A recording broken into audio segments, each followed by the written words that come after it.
I'm on the bus heading to school, and I am nervous as fuck and super anxious because it's my first time going to a school in the US. My mind keeps flashing and projecting all of the bad things and the worst case scenarios that will happen. There will be a group of guys that will find out that I am a Latino, and therefore they're gonna bully me and make fun of me. I don't know anyone, so I'd probably be eating lunch by myself, and people will see me eating by myself, so they will think that I am awkward and weird. Finally get to school, and this is where it all starts. As soon as I walk in, I noticed that there was a bunch of people, group of guys and girls sitting on the floor, eating, talking to each other, and there were some people standing around as well. Walking through these crowded hallways feel like fucking hell. Everyone seems to be staring at me, and they're probably thinking that I look dumb, stupid, weird. I don't know where to put my hands as I'm walking. I don't know if I'm walking in a weird way. I feel totally out of place. The bell rings, and everyone starts to go to class, except for me. First day in this school, so I don't know where to go. I don't know where my classes are. Suddenly, a pretty girl came up to me. She was like, "Hey, how are you? Do you need help finding your classes?" And then the perfect thing is that she spoke to me in Spanish. And I said, "Yes, I need help finding my classes." "Perfect, can I see your schedule?" So I pull the schedule out of my backpack. As I'm pulling it out, my hands were freaking shaking. Like literally, I was grabbing the freaking piece of paper and my hands were shaking. And the worst thing is that she noticed it. And she literally said, "Hey, don't be nervous. I know this is your first time, but everything will be okay." Her words make me feel even worse because she's fucking pretty and I'm giving her the wrong impressions. She must thinking that I'm such a loser, that I'm weak, pathetic. So she walks me to my class. I sit down feeling completely ashamed of myself. I am disgusted with myself for being so anxious and nervous around people. Why am I like this? Why was I born this way? I didn't understand why that shit happened to me. As someone that grew up with social anxiety, I think that having social anxiety is one of the toughest things that a human being can go through, because you feel like you're half living. Whenever I would go to the mall, grocery store, or the school, everyone would be freaking looking at me. And not just looking at me, not just staring, thinking, what a pathetic loser. He's such a weirdo. I would feel judged whenever I would be in a place where there was a bunch of people. And let's say someone tried to talk to me, or I had the balls, right? I was like, okay, I got this. I'm gonna talk to them. The conversation wouldn't go as I expected it. And then I would be like, I suck at talking to people. Why did I say that? That was stupid. That was inadequate. That wasn't good enough. She must thinking that I am a loser. They must be thinking I am pathetic, right? And all of those things. That's how life is in social anxiety. It was always been in this mode of like trying to survive around people and trying to not embarrass myself, trying to not get rejected, trying to make people like me. Not because I wanted to make friends, but it's because I didn't want them to reject me, because they will show me that I am actually a loser. This is the thing. This is the beautiful thing. When I was a little kid, when I was 10, 12 years old, when I would watch those movies, you know, those movies where they find the love and they kind of have friends and all of that, for some reason there was always something calling me, something pulling me to be like, wow, I want to be that guy. I want to be the guy that is charismatic. I want to be the chat guy. Probably a lot of people have it too, right?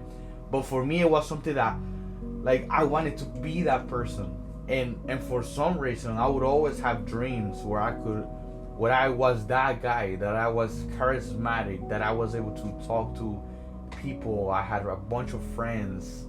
I always saw that version of myself in my dreams. And as crazy as it sounds, I am molding myself and I am becoming the person that I saw in my dreams, the person that I saw in the movies. Little by little, I am becoming that charismatic guy that I always wanted to be. And that's because I've been working so hard on my social skills and also on social anxiety. I always say this, but I've been treating social anxiety as if it was my full-time job. Even yesterday, I went out and I went to my manager's party. My manager slash friend party, right? As soon as I got in, I got here late, right? I got here late, and I remember that they had a reservation. They were on the table waiting for me. And I remember that, as crazy as it sounds, two of these guys that weren't here, they texted me. They were like, "Hey dude, are you coming? Are you almost here?" One of them called me as well, right? Two of the guys that were sitting on the table, they were texting me. They wanted me to be there. That's insane for me. I never had that before. I never had people texting me, "Yo, are you coming over?" I couldn't even get invited because I was too awkward and too anxious around people. And I remember that when I got in, I talked to the hostess and I was like, "Hey, how you doing today?" With a big smile, with charisma. And the hostess was like, the hostess, which is basically the girl in the front, she was just beautiful. And I was not afraid to talk to her. I went up to her with confidence and with a big smile. And I was like, "Hey, my friends are here. I don't have a reservation, but my friends are here." She was like, "Yeah, of course, go in."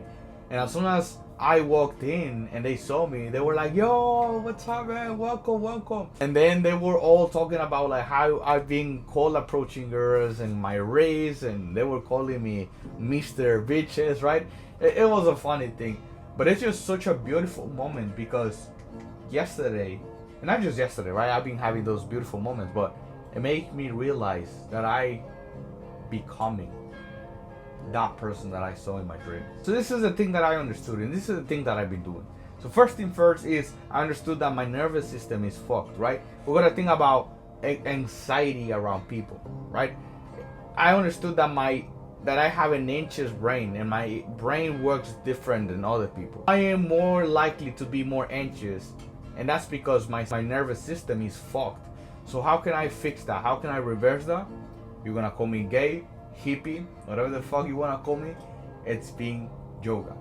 That's why I've been doing yoga, because it has helped me to become less anxious and more confident around people.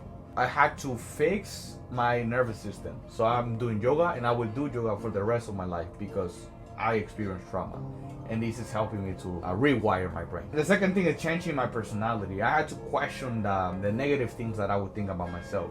Why do I believe that other people are better? Why do I feel inferior to other people? Why am I caring? Why do I feel ashamed of myself 24/7? Why do I feel embarrassed to show who I am? It's because of the things that I went through, the trauma that I had as a kid, and the conclusions that I had. So personalities, identities are formed from the early experiences that we had as kids. So I had to look at those things. Look at me. I was doing this literally this morning, right? I had to go back to those things, look at them in the eyes, and be like, why was my dad treating me that way? When I was a kid, I thought that the problem was me. But the reality is that there was something wrong with my dad. When I experienced bullying, I thought that the problem was me. I thought that there was something wrong with me. I thought that all the kids are better than me. But if I change the meaning of things, and that's when I started to change my identities, understanding that the bad things that happened to me didn't happen to me because it was my fault. Rather, it was something that I couldn't control. So that's the second thing, changing my personality. Another thing is practice. Look, I have spoken to maybe more than 300 people in less than 3 months. So what I can say to you is that it's all about practice, right? The more that I talk to people, the more that I expose myself, not only I get better at it, I also get positive feedback. Positive feedback from me, of my personality, and also from people. It's like, wow, people are actually cool, right? The beautiful girl is not as scary as she seemed first, right? When I grew up being scared of talking to girls, right? Like, oh my god, there's a cute girl over there, right? Because I would put them on a pedestal. Now when I try to talk to them, I found them like funny. I found them like I can have a good time with them, right? So little by little, the fear of rejection starts to disappear. That's the thing, man. Living life with social anxiety can be fucked up, but it's not impossible to change. You were not born that way, and you can actually change the same way that I've been able to change. Send me a DM. I'm gonna leave my Instagram in the description so you can send me a DM. Thank you for watching.